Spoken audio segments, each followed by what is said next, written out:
Hi guys, it's Jan here. Today's video is a really quick video on how to encode the GPS subtitles into the video that you get when you fly a DJI drone. Right, I've opened up a command prompt, but I've also put the command on screen as well, so we'll go through the command. So FFMPEG -I and then the input file name, -VF for video filter, subtitles as the filter.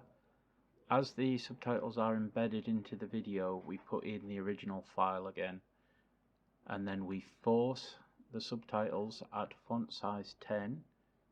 We then -CV, so we re-encode the video to libx265. As I only want a 10-second clip, we're using the start position of 19 seconds and the -T for a 10-second duration, and then the output file name. And it's as simple as that. FFmpeg will re-encode the video and permanently hardcode the subtitles into it.